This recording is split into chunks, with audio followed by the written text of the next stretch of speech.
Hello, dear students. Let's see the question here. How does the steroid hormone influence the cellular activities?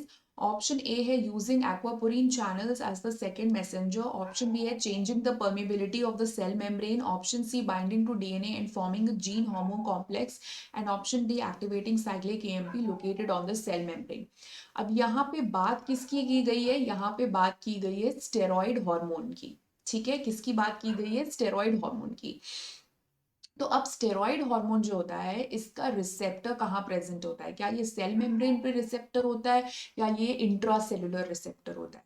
तो इसका receptor present होता है inside the cell यानी कि intracellular receptor. ऐसा क्यों होता है? क्योंकि स्टेरॉइड हार्मोन लिपिड बेस्ड है तो वो इजीली सेल मेम्ब्रेन को क्रॉस कर सकता है क्योंकि सेल मेम्ब्रेन बना होता है फॉस्फोलिपिड का. सो of course if it is lipid और तो ये लिपिड बेस्ड सब्सटेंस को तो इजीली क्रॉस करवा ही देगा. तो पहली बात तो हमें ये देखना पड़ेगा कि स्टेरॉइड हार्मोन के जो रिसेप्टर्स होते हैं वो कौन से होते हैं, मतलब सेल मेम्ब्रेन रिसेप्टर होते हैं या फिर इंट्रासेलुलर. तो इस केस में क्या हो रहा है?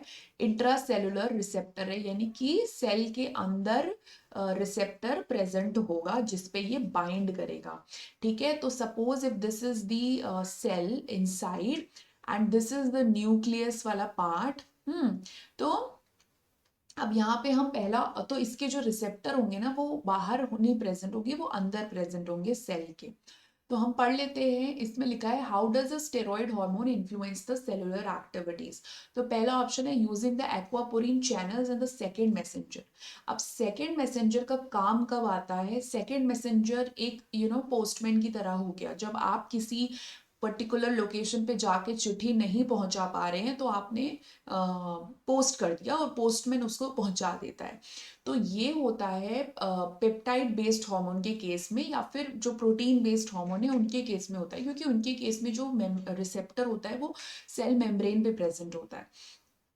तो उस केस में वहां पे सेकेंड मैसेंजर की जरूरत होती है. लेकिन ये जब डायरेक्टली सेल के अंदर घुस जाएगा तो इसको जरूरत ही नहीं है कि ये कोई सेकेंड मैसेंजर को बनाए. तो पहला ऑप्शन इस वजह से गलत हो जाता है. सेकेंड ऑप्शन है changing the permeability of the cell membrane यानी सेल मेम्ब्रेन की परमिएबिलिटी चेंज कर देगा. परमिएबिलिटी मतलब कि कौन से प्रोडक्ट्स अंदर घुस पाएंगे वो.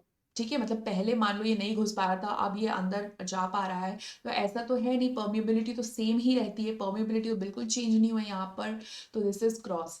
थर्ड में दिया है binding to DNA and forming a gene hormone complex. Yes, that is the right answer. अब डीएनए जैसे न्यूक्लियस के अंदर है और यहीं पे इसका रिसेप्टर प्रेजेंट हो सकता है, या तो साइटोसोल में भी हो सकता है या फिर यहाँ भी हो सकता है. ठीक है, बेसिकली सेल के अंदर होगा. तो ये हार्मोन यहाँ पे आके अटैच कर जाता है और एक हार्मोन रिसेप्टर कॉम्प्लेक्स का फॉर्मेशन हो जाता है. किसका फॉर्मेशन हो जाता है? हार्मोन रिसेप्टर का फॉर्मेशन हो जाता है. तो यहाँ पे लिखा है कि जीन हार्मोन कॉम्प्लेक्स. तो yes, that is the gene only ना, मतलब जो डीएनए का ये जो पार्ट है वो जीन ही हुआ. तो yes, that is the right answer. D में दिया है activating the cyclic AMP located on the cell membrane.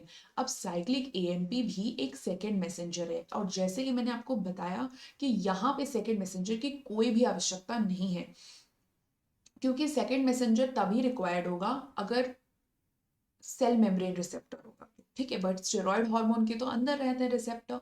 सो इस लॉजिक से हमारा कौन सा आंसर सही हो जाता है? Option number C. So best of luck.